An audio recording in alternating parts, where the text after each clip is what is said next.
Good morning, good morning. Good morning. Good morning. Sorry for the late start, but we start where we at. Yes, ma'am. So first and foremost, I just want to apologize for a hiccup, but I don't even know why we're not on screen, so let me just get it going. Hold on. There we go.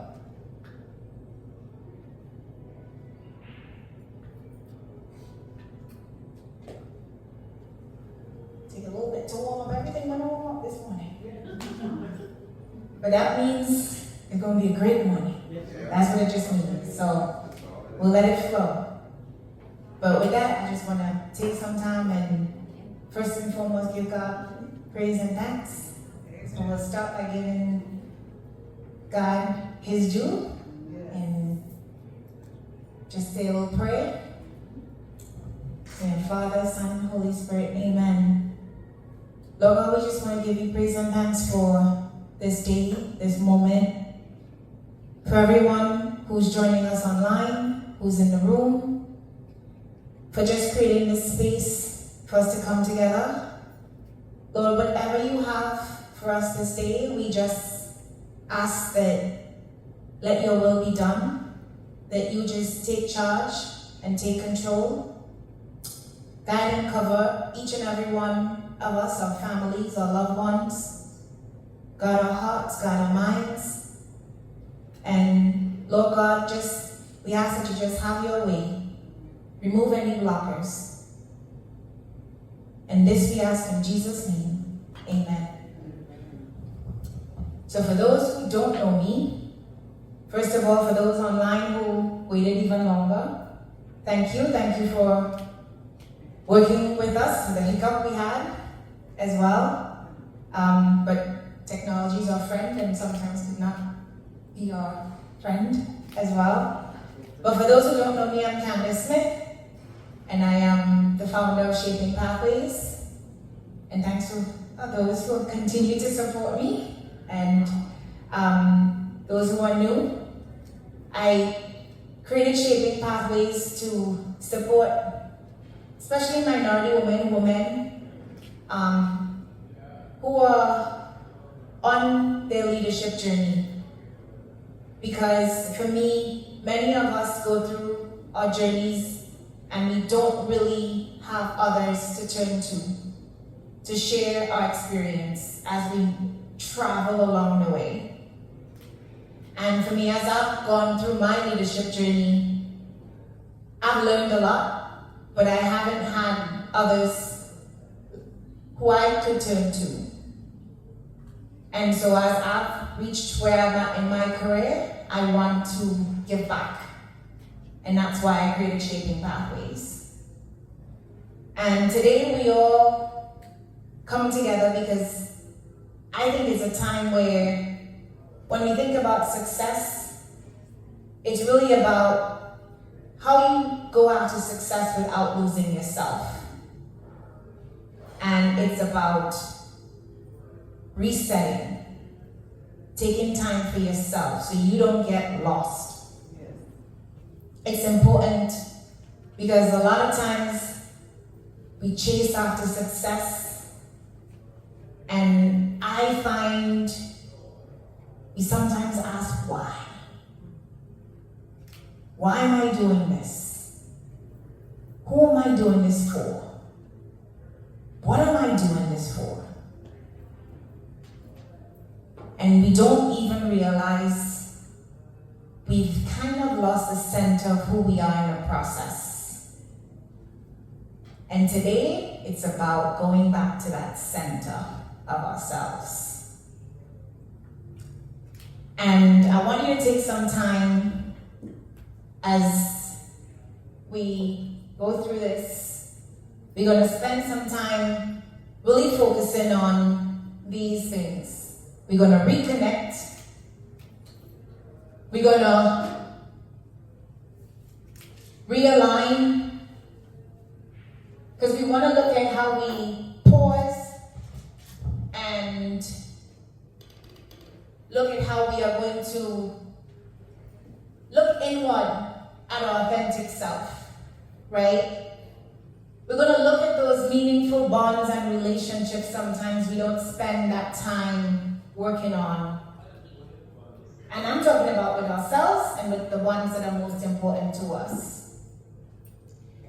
And for those online, there's a link I put up at the top, and it's also in the comment section that you can click and follow along. And also there's a worksheet that everyone has at their table in the room, but there's also a worksheet, a link for those online in the comments that you have as well, because this is going to be interactive, whether you're following online or you're in the room. For those who normally work with me, we do interactive stuff. It's not about listening to Candis, right? And it's not going to end here because the stuff that you're going to take away. And so in your room, I'm going to get information because I'll send you this soft copy so you can continue this as well as a hard copy. And you're going to realign. So how you adjust your path, right, to make sure it matches to your deepest need. So we're going to really talk and think about that as we work through our time today. So I want you to really stop and take a minute. You'll see on your worksheet, we'll start with the first session. What are you looking to get out today? Take some time and just kind of, what is that? Really, as you think about those important things. When you think about success and that, just kind of, what do you want to walk away with? What does that mean for you? Because you're taking this time for you. Whether you're online, whether you're in a room.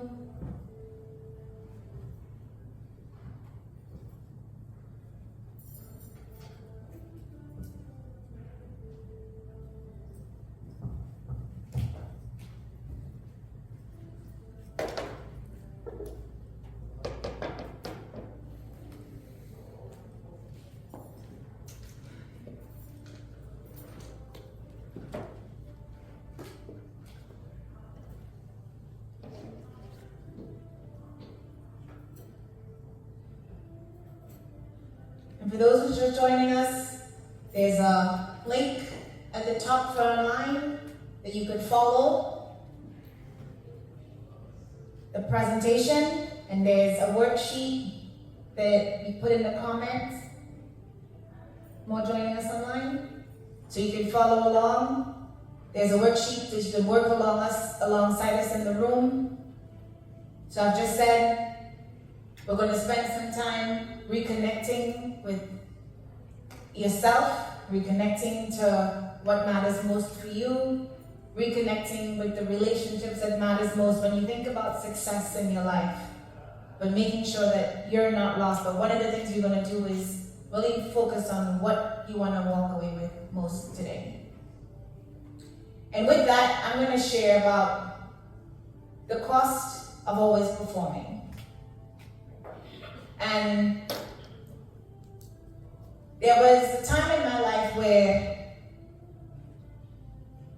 I always look good on the outside. You know, a lot of us walk around with masks, right? Where I went to work, I led my team, I'm a mom, you always come home, you make sure the house is taken care of, you make sure, you always look good, you're always making sure things are good. But on the inside, I was buried. I was disappearing. And I was managing the long hours of working, grinding. And everybody would be like, Candis, you're always smiling. You're always positive. But that wasn't how I felt on the inside. Something was missing. And you realize at a certain point that you're always so busy. You ever get to a point where you dread a Sunday? You always wish when Monday comes Friday? And then you wonder, like, where time going? and Sunday coming and knot is in your stomach, right? And it was like weeks and weeks, and then the months came like that. But it wasn't like I didn't like what I did. I like what I did. I love my job. I love being a mom. But that wasn't the problem. The problem was I'm so busy. I'm so consumed, right? But when you're so consumed, you feel then, where am I in all of this? Where am I in all of this when I'm trying to be the perfect mom, the perfect manager, the perfect employee, the perfect everything? And then I'm walking around, hi everyone. Because that's how I felt I needed to be, right? Walk around with this mask. But when you think about it, I started to neglect my health, right? The physical and mental well-being, I started to neglect. The strains on my relationship, really who mattered the most? My husband, my kids. We're busy, but we're busy not spending the time and the relationship with the ones in the relationship that mattered the most to us. And then we disconnected from the purpose because we're so busy doing everything, you don't realize why we're doing it in the first place. Because we're just doing it. Monday become a Friday, a Thursday become a Wednesday, a Saturday become a Sunday, days running into days, months becoming into another month. And you then get emotionally fatigued. You know, we recently had a conversation with someone and she was like, I love what I do. And she came back from a vacation and she was like, I'm tired. And I was like, you tired coming back from a vacation? And she was like, well, yeah. When I was like, well, when last you had a vacation before this? And she was like, she couldn't remember. And I was like, well, when next you plan your next vacation? And she's like, maybe in the next quarter. I was like, the next quarter? You know, but she loved what she did. And then I asked her, what you do for fun? And she couldn't answer me. And these are the kind of things I'm thinking to myself, she's not alone. I was there too. And sometimes I still have to remind myself about that, right? Because that's what we think about when we're high-achieving women. We wear burnout like it's this badge of honor, right? Sorry, I'm moving too fast. We wear burnout like it's this badge of honor. It's become a norm, like, we need to be this high-achieving person, and sustainability, that's sustainable. That's supposed to be something we're supposed to be doing to be successful. But it's not the truth. It's actually a lie. Because we can't be everything to everybody and be successful and be healthy and then think that we are going to be productive. It's not true. And we really owe it to ourselves to know really then what does success really mean? And how we really start to redefine success for ourselves. Because what I started to look at is I started to realize that I am looking at success through the eyes of everybody else except me. And because of that, I was driving myself to the ground. I was thinking of success in terms of what the world thought I should be at my job, what the world thought as a mom I should be, what I thought the world thought as a wife I should be, what I think I should be running my household I should be. Who cares if my house is dirty? Don't come in my house. Who cares if I'm too tired to make my bed? Don't come in my bedroom. You guys need to know that as my husband. Right? If that's what success meant to me, then that's my criteria. But we are taught differently. Right? And so, where I had to reset and rethink things very differently in terms of the cost of success and how it was really affecting my life. So I want you to stop and think about that in your worksheet. And really just reflect on, where are you performing instead of being present? And some places in your life where success has cost you in your life, whether it be emotionally, physically, your relationships. Just think about it. Because sometimes we just go and we don't even realize, we don't stop and think about the cost.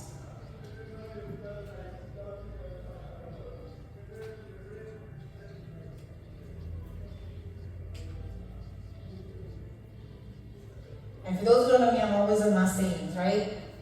You can't be who the world needs if you're always pretending to be okay.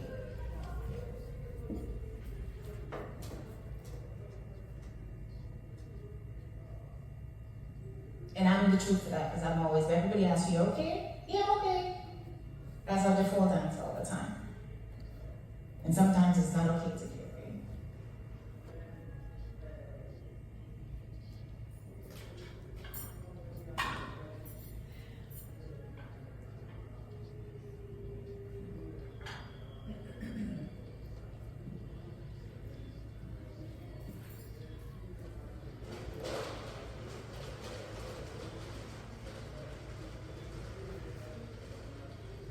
You know, we have online. What are you sharing online, man?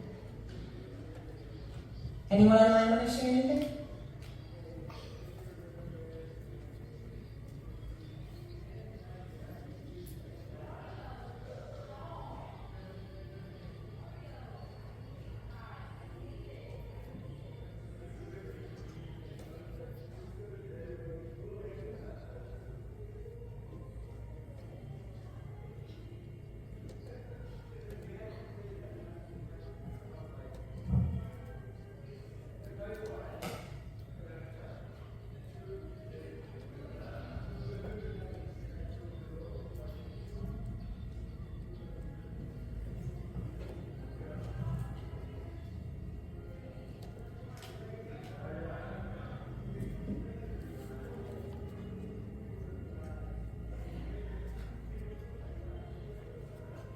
And while we keep writing, I'll keep going on and talk a little bit about boundaries. And say boundaries are not barriers, they're bridges, right? Because boundaries help us reclaim our energy through a sacred self-trust.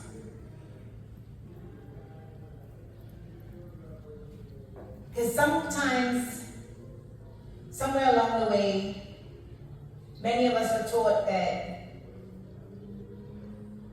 we have to be nice to always be available, right? And in order to love, we always have to be self-sacrificing. And there's strength when we are able to say no. And there's truth in the fact that boundaries aren't walls. Boundaries is a place where, for me, I call it, there's a bridge that gives us a place of peace. Because this is how we are able to not abandon ourselves.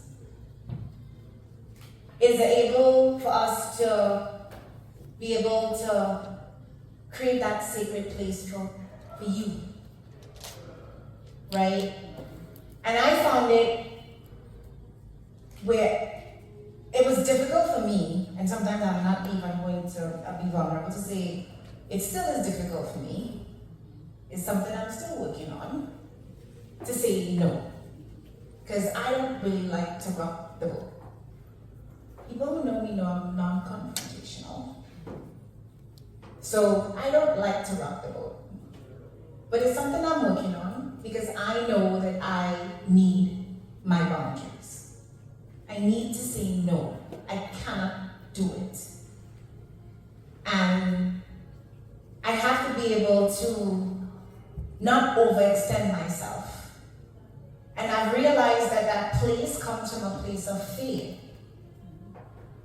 A fear of not being loved, not being accepted. If I say no, then they won't accept me. If I say no, they wouldn't love me. If I say no, they wouldn't need me. So I had to work on why I would not say no and where that was coming from internally. To get comfortable to say no. And I'm still working on it, but I'm more comfortable than where I was with always saying yes.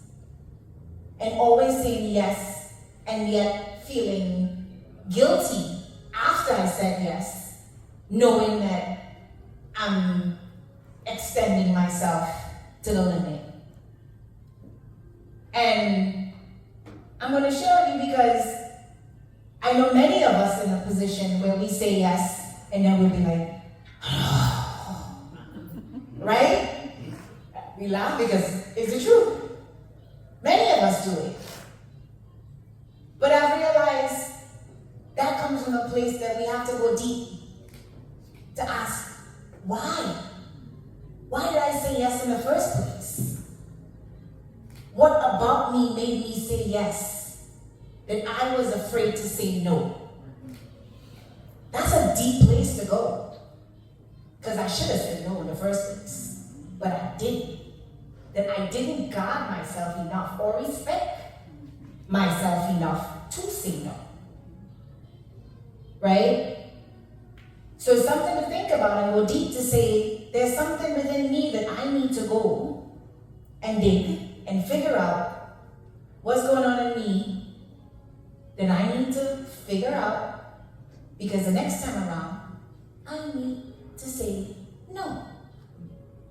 And even if it's uncomfortable, I need to say no. And sometimes I'll dance around it and I'll get the thing in my stomach, but I'll go and be like, no, I can't do it. But I said no, and I'll feel good that I said no. Right? Because I've realized it's not a wall, it's a bridge. Because I walked away with peace. I walked away not feeling and frustrated and bitter, and then still doing it, but not doing it from that place of centeredness. I'm doing it now, not doing it, but I'm walking away now happy. And that person and we're good. Rather than I'm doing it for this person, I'm doing it with some resentment and feeling or bitterness, which I shouldn't have been doing it anyway, if I'm going to be doing it for that person. So, think about where you have said yes, when you should have said no. And why? Right? Why? And I came up with this 3C framework. clarity. What do I truly need? Right? It's about knowing what you need to ask for. Communication. How can I say it calmly and clearly? Does somebody ask you to do it? Sometimes, what do I need? What I truly need? How do I need to say it calmly and clearly and consistently? Can I stand by it even when it's hard?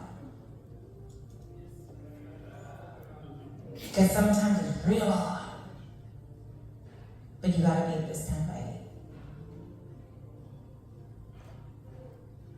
And those are the 3 C's, because for me, I had to come up with that because it's the things that help me get comfortable with my no. Repetitively. Because, as I said, I'm non-confrontational. It's difficult for me. And I have to constantly work at it. So every time I'm getting in a situation and I get that knot in my stomach, I have to go through, what do I need? How do I need to communicate it in a way that I feel comfortable communicating it to the person clearly and calmly? And then ensuring that it's consistent, even when it's hard. Because some people don't like to hear no, because they always get their way. They always get their yes. And then they want to make it harder or make it confrontational and take you there. And we know those people in our lives that will take you there and make you not stay calm and communicate clearly, right? So you gotta work on those people. So that's why I think, for me, the non-confrontational person that I am, don't like to go there because I go from 0 to 100, and that 100, they don't like to see the 100 Candis. Because they're not accustomed to seeing the 100 Candis. So when the 100 Candis come out, they don't know that 100 Candis, right? So that's what works for me, and I'm sharing it because I see many people struggle with the same thing, especially women, because we are accustomed to do. We just accustomed to do. So when somebody comes and say, yeah, we just add it to our plate, add it to our plate, add it to our plate, and we don't realize how much more we add it to our plate, and then we realize, I'm tired, I'm done, I'm exhausted. But when you look at how much you're doing, you're not doing it for you. You just added 10 more things for your plate because you just said yes, yes, yes, yes, yes, yes to everybody else that you should have said no, no, no, no, no. So take some time, not long, few minutes. There's some questions on your sheet on where you should have honored some of your boundaries.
don't have to say them again. When you say no to what drains you, you say yes to what nourishes you.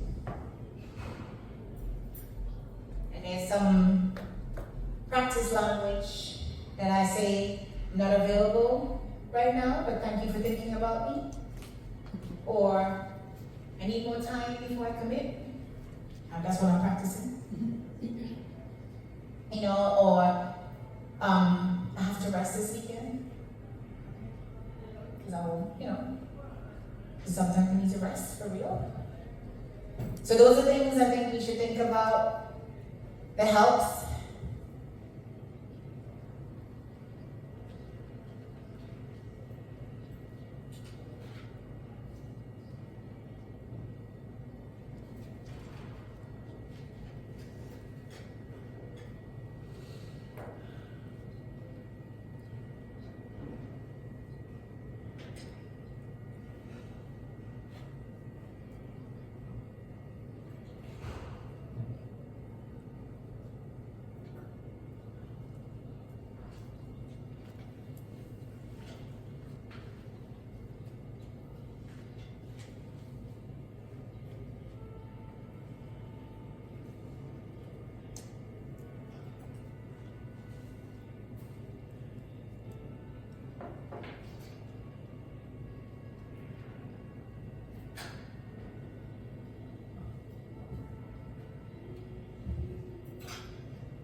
And then as we think about success,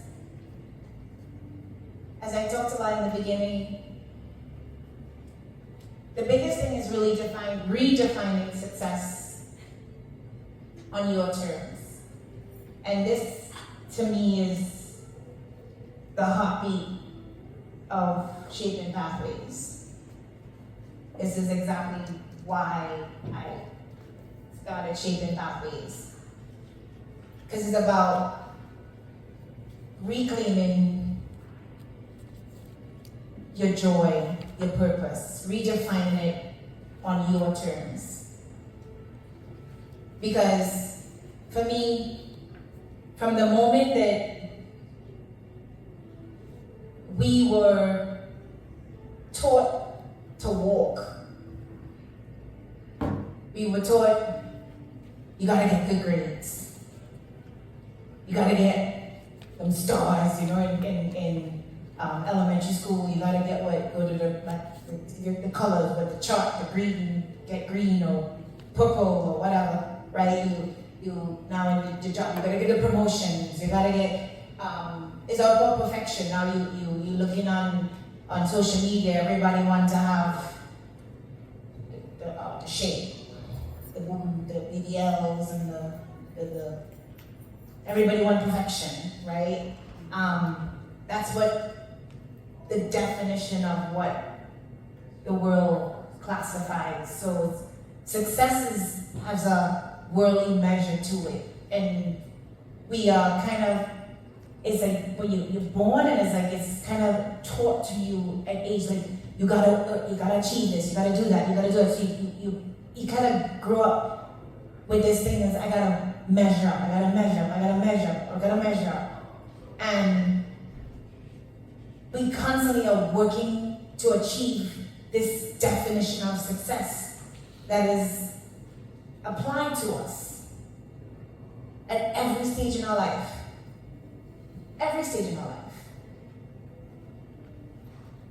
And, you know, you go to college, you gotta graduate. You gotta graduate, you gotta get a job. You finish, you gotta buy a house. You gotta get a car. You gotta think about that throughout your life. And that's how we teach our kids. And if you don't do that, then you're a failure. That is the reality. Like, that's what we're taught. And it's like you pursue this, and there comes a point where, like, okay, how much money can you really make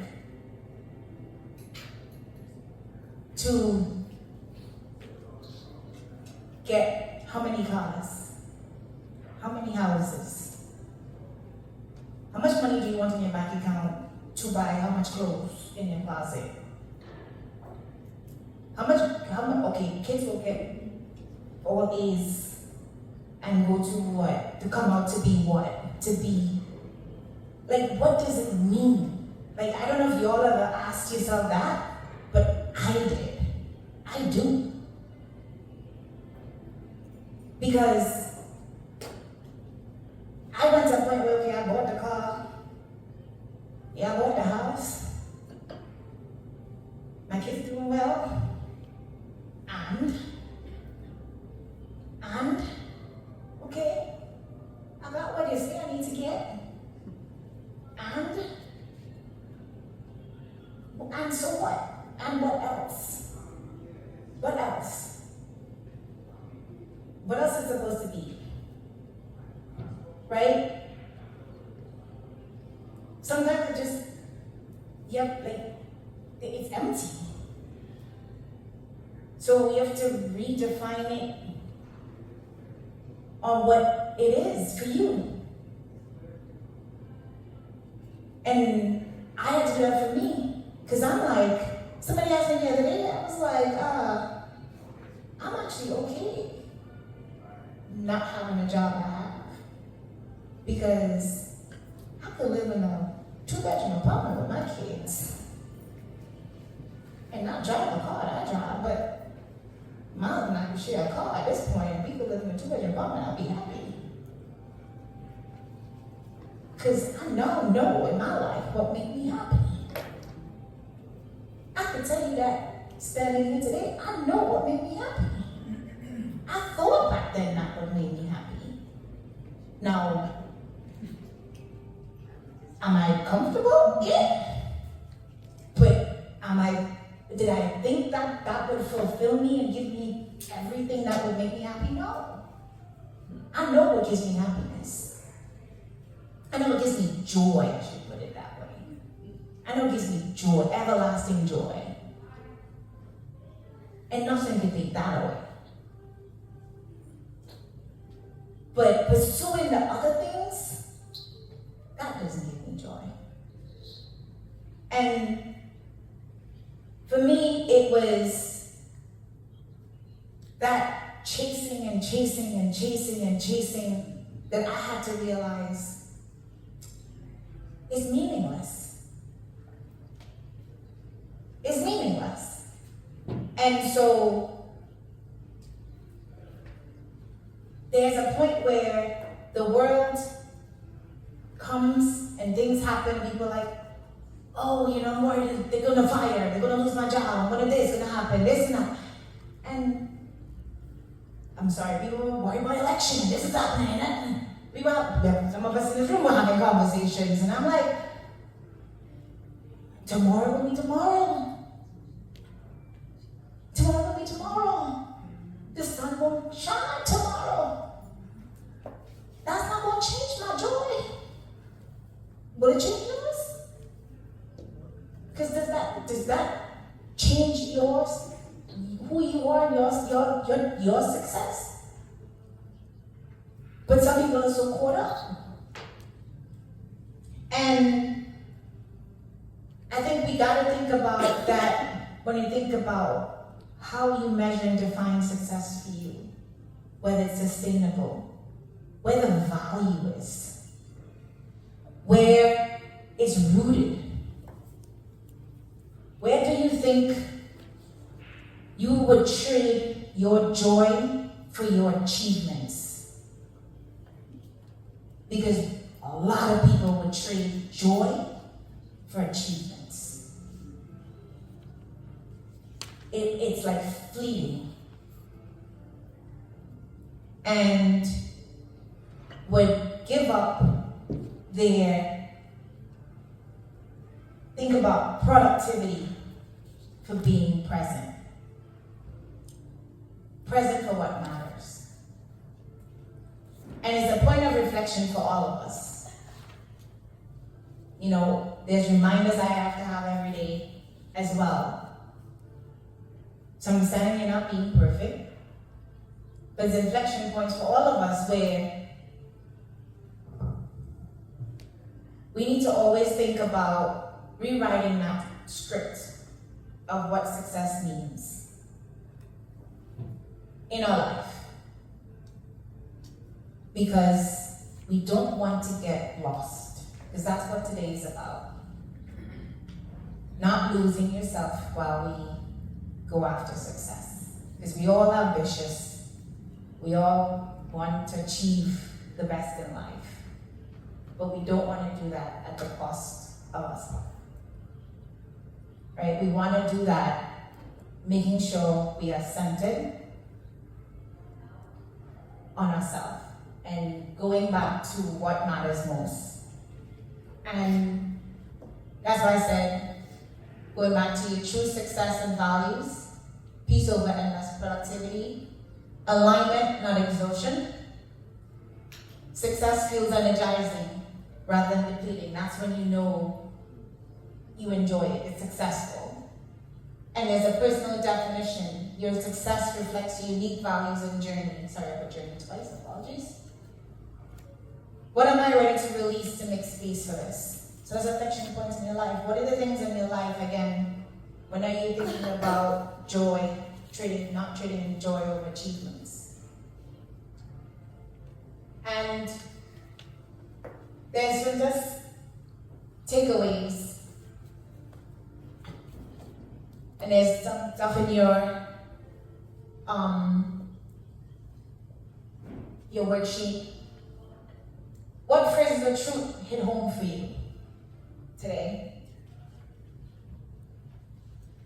That now be online, you can share in the comments, in the room. Mike,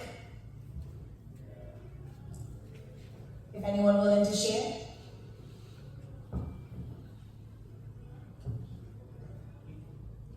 Anything at home? Say what phrase or truth hit home today.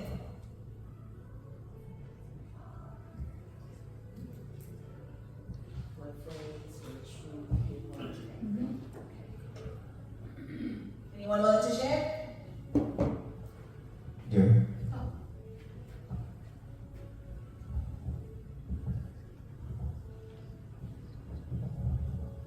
Hi, I love when you said being present for what matters most, because that's something that I just came with a realization this week about. I was wondering why I was getting so frustrated about just simple stuff, and I was like, well, if I just focus on this moment, it won't upset me so much, because I realize that this is what I'm supposed to do right now, then I'm not overwhelmed by all the other things that I have to, that's on my list that I want to do, and that something comes in the middle of it, it doesn't distract me and I'm not feeling frustrated, like, oh man, this took me off my course, I'm now wasting time or whatever like that. It's like, no, but what I'm supposed to be doing right now, that's what's important and that's what matters. So that's just confirmation for me that being present for what matters. Awesome, thank you for sharing. Anyone else?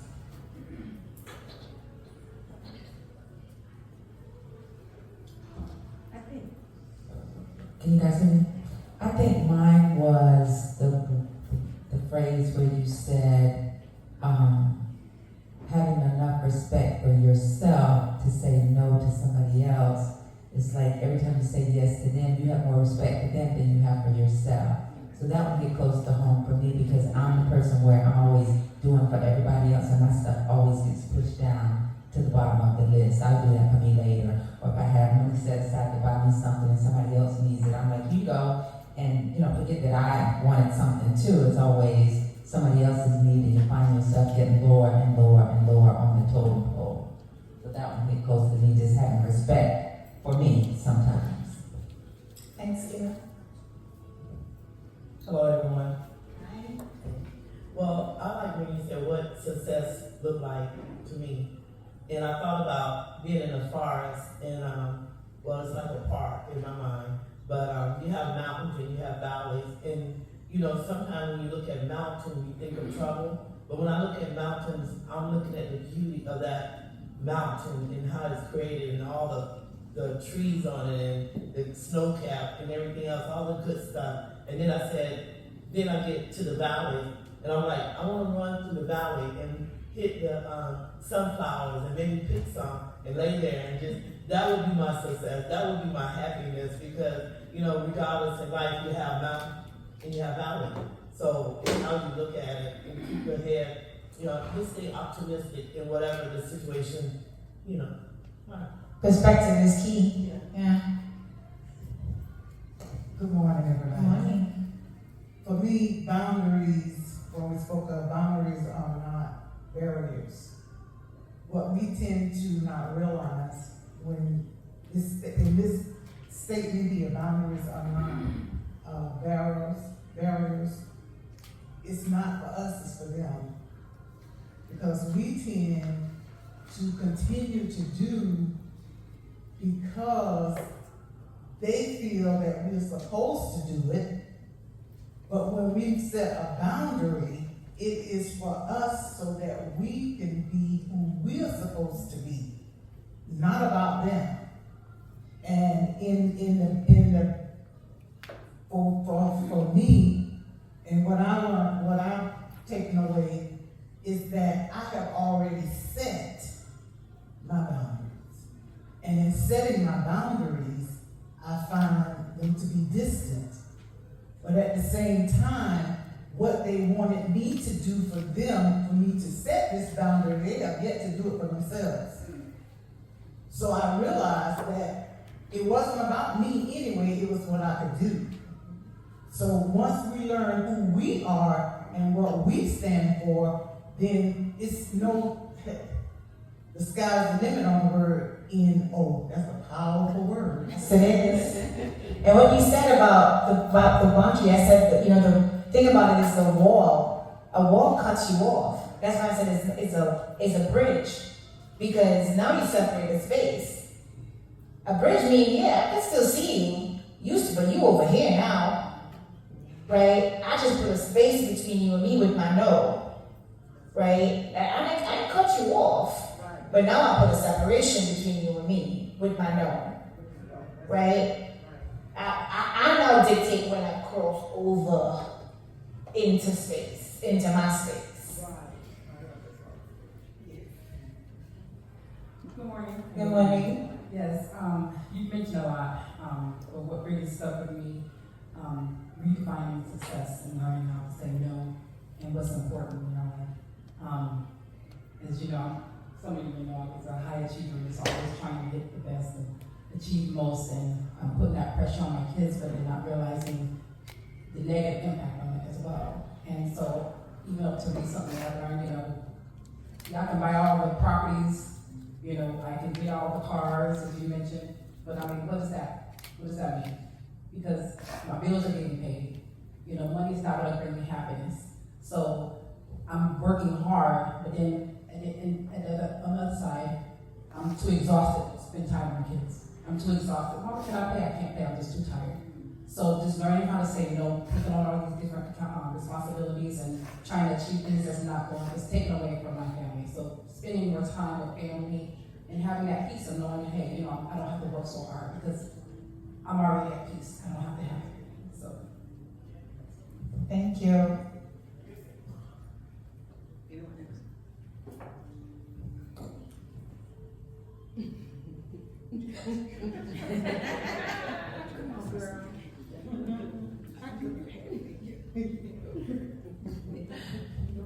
I guess I will say something. I guess for me, as I've gotten older and closer to getting out of this rat race called corporate world, being able to say no has been so much easier because I now redefine where I want to see myself in the future. Stepping back and taking care of health because I've seen the impact of not taking care of health has had on my family over the last couple of years. So redefining success for me is looking at me for who I am and where I want to be versus allowing someone else to define it for me. So that's even with my grandkids. You want to vote? No. And I'm okay with that. Because they have parents. I love my grandkids, but I don't have to have them every weekend, you know. Some people have that, you know. One lady was like, I have my granddaughter every weekend. I said, when did you have time for you? And she couldn't ever, she's like, I've had her since she was a baby. Now that she's setting boundaries, there's an issue with the parents because they were like, hey, you normally come and get her. What do you mean you're not getting her this weekend? So we have to set boundaries even when it doesn't feel good for the other side. Because as you said, they were taking advantage. It really wasn't for you, it was really for them. And now again, I set boundaries. I love my grandkids, I get them often, but I'm not obligated. That's the key. No obligation there. So just wanted to share that as you put that out. Thank you. Anyone share online? Anyone share online? Nope. All right.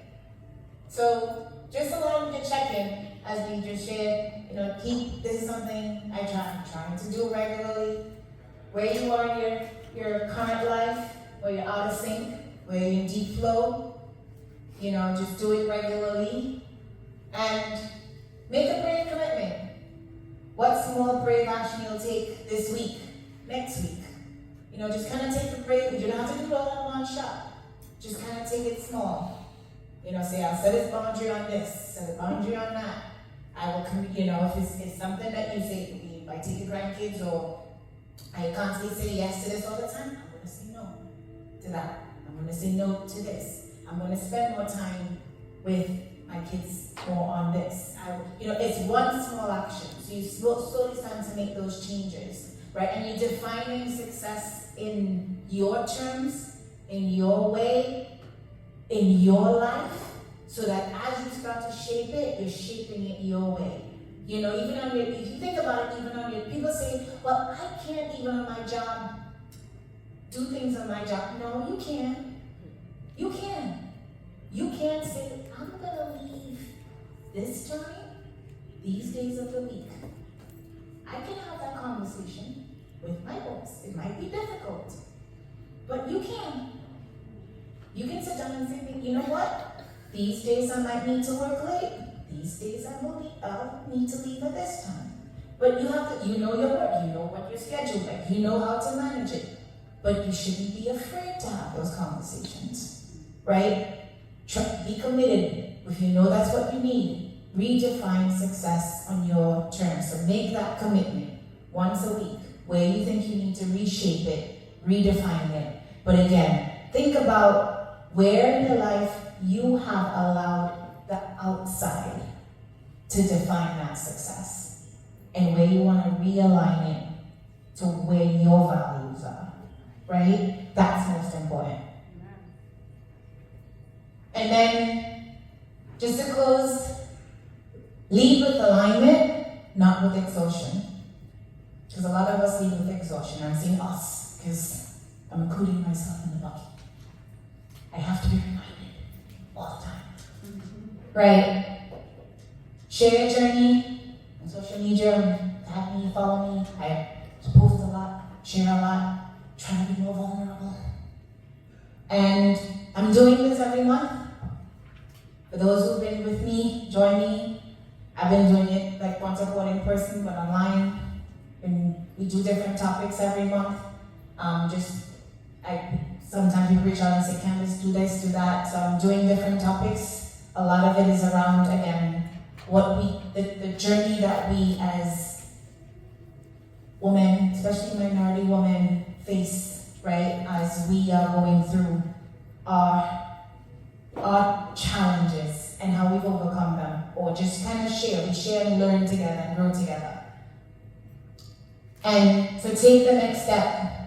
Your authentic journey, I won't say, has only just begun, or to me, it's ongoing. So, and I say, for those who are interested, I have leadership sessions, and it's not a sales, it's an hour session to just kind of insights, whatever you want. Sharon, you've done one with me, and we had a really great session. And again, I have a next session next month, and then I have my website where I post blogs and stuff, so you can follow along as well. And again, your success journey deserves to be written on your terms. That's most important. You write your journey on your terms. If you don't write it, somebody else will write it for you. And with that, we'll just stop and open up for whatever questions, whatever you have. Have any questions for me?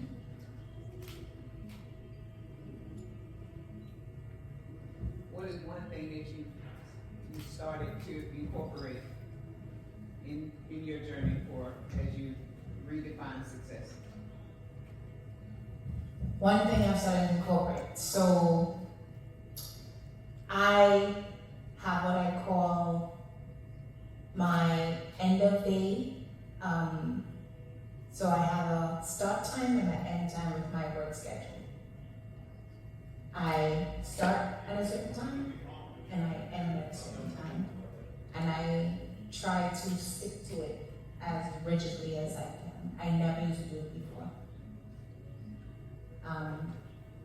And so it has allowed me to find time to work on shaping pathways, which I would have probably never been able to do. Balance the things that I think of are also equally important. The other thing I think that is also, for me, when I think about, is that I've learned to reprogram my mind to let go of things. Where I'll be used to be anal about certain things about the way I want my home to be, or what I want done, or I need to have done. Now I'm like, you know what, life is too short. It doesn't matter. Like, it's okay. As my husband say, if the home is like that, it's lived in. It's alright. It ain't in a museum.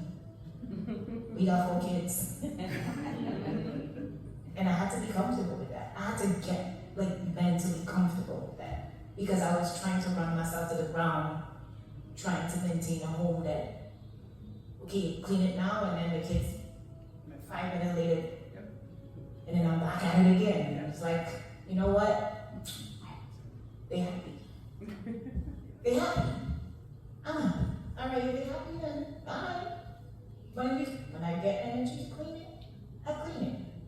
Rather than me just trying to get a clean house 10 price food. I'll meet you by the door. You don't have to come inside my house. And that's what I do now. With my house, like, go outside the door, I'll meet you. Close the door behind you. It's not to say that house dirty. No, it's not dirty. Make sure I know, my house ain't dirty. No, but I'm saying, like, it's not dirty, but like, if I'm not comfortable when you come inside my house, I won't invite you inside my house. I will meet you by the door. That's how I am now. Now, before I would have been like, because the shoe is out of place, I'm gonna put the shoe in. Like, that's how I used to be before. Now my mind is like, you know what, whatever. Because I rather get my rest and peace over worried about the kids kick their shoe off. You know what? I rather my kids, my kids know I don't like walking with shoes in the house. I rather my kids respect the fact that I don't like the shoes in the house and they kick the shoe off by the door, then they pack the shoes up neatly. And they're like, okay, fine, they respect me. And they respect the rules. I rather kids who respect rules rather than me worry about that. So for me, I've adjusted, and I've also learned the fact that, you know what? I count my little blessings.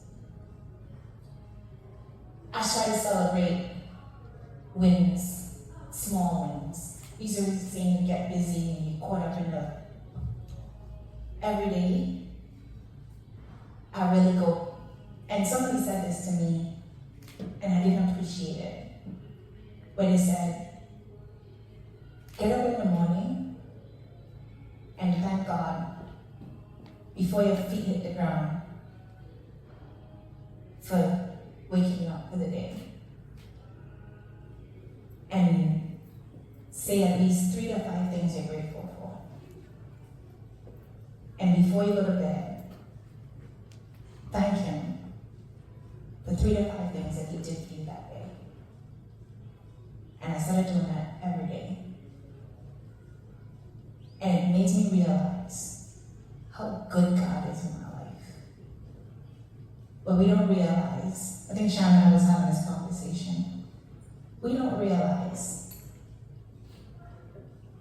how God be working in the smallest of things, in the smallest of ways, because we'd be so caught up that he just be doing his thing. So for me, just doing that allows me to see and just be grateful and celebrate the wins of my life, the smallest of things. So just doing that allows me to be mindful, and that allows me to reshape my success.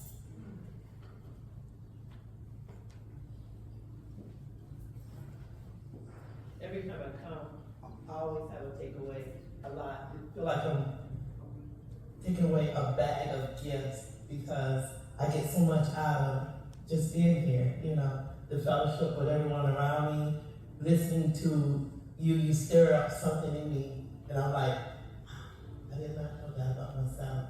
But what was stirred today was balance. I kept saying, you know, for 42 years, I finally retired, but I run my life in a time management. So all my friends know I have a calendar with all my extra fun activities, you know, and I try to keep all my friends in the loop of what is going on, but sometimes it's a lot, you know, and I'm like, I'm running this like a business. I'm running this like I'm still at work. I'm running this like, okay. Am I really retired? Because I'm have groups of people I'm trying to move around and say, we're gonna do this and we're gonna go here and we're gonna, you know, and it's all fun, you know. Like today, just for instance, I have like 2 more events after this event, and remember the last time I had to run out here, and I'm like, okay, but I want this right here, and I'm like, okay, how am I gonna juggle all of this? And now, so when you was talking, I was like, balance, darling. That's what I need Candis for, because I need to learn how to balance the fun, you know, and not have to go back to work in corporate America. Because pretty soon my fun is gonna run out.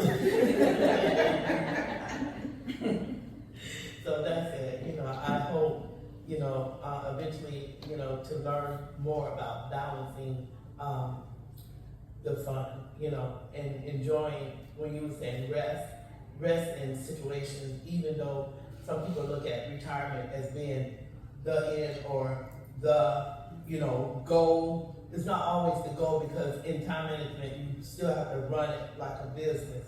But I don't know how to run it yet. I need to get with some older people.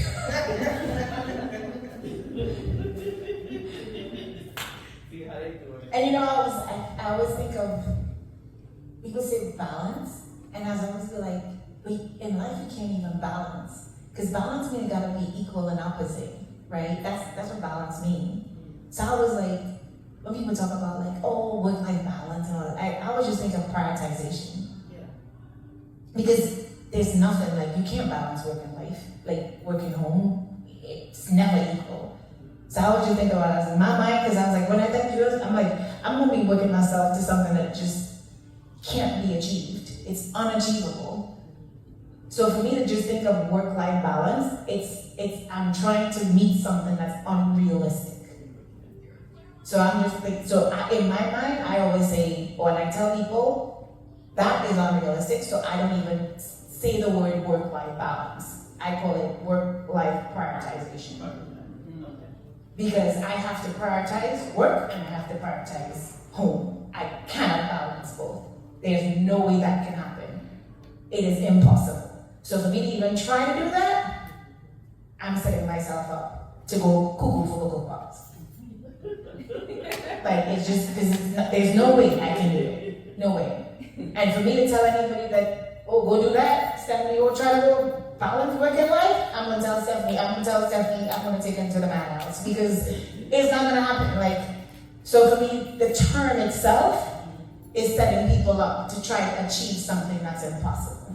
This is Candis. If anybody else want to tell you how to do it, that's them. But for me, again, that's why I said we gotta redefine it our way.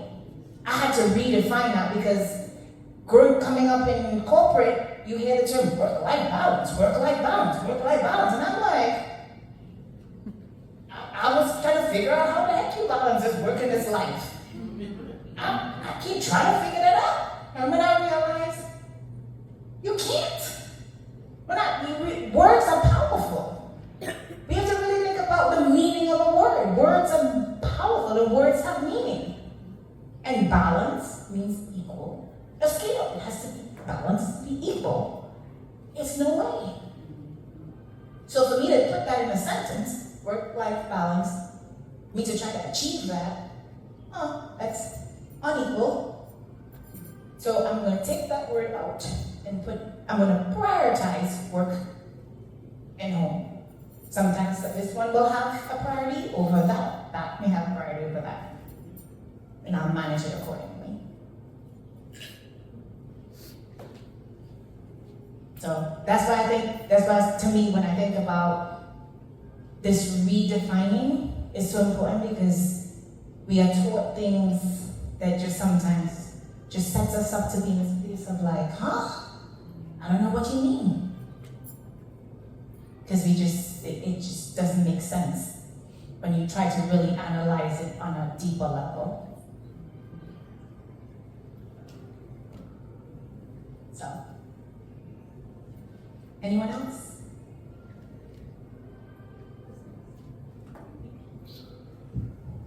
I just want to say redefining. I'm retired. I've been retired since 2018. And I worked 33 years for the sheriff department. And in doing so, everything that you talked about today, it was my life. Work, that I never had time for myself. Even when it came down to health, you take a Tylenol and you keep going. And you do it, but once it's all stopped, then I realized just how I had neglected my own self. Along the way, I was doing for everybody else, along with working. And once I stopped, but redefining for me was when I got to really know that God was always in control. I was doing things, but He was in control and He was allowing me. Where at one point I thought I had control and I was doing it. But once I learned to take that I out, redefining for me, once I took the I out and put Him, everything fell in place. And as far as what I see as far as balance, it's because it's not me. It's not even about me. It's allowing Him to guide and lead me in the direction in which, now that in itself is hard, because you're going to want to do some things. He's not going to be, if it's His will, no. And I try to live my life at this point, Lord, if it's your will. Absolutely. Not my will. Because my will have me, like Dolly would say, my funds will be zero, and it has been at that point because it was mine. But once I said, Lord, your will be done, and let me tell you something about that. When you say that, you commit to that right there in itself is a journey, because His will is not going to be anything compared to what you have in your mind. So you got to be willing and ready to follow. And for me, redefining and letting everything else go to have the peace. You talk about having peace, what it looks like, and it's just giving it all to Him and saying, no matter what, I'm just going to trust and believe that what you say, what you have for me, I'm going to follow. Absolutely. That's my redefining. Absolutely.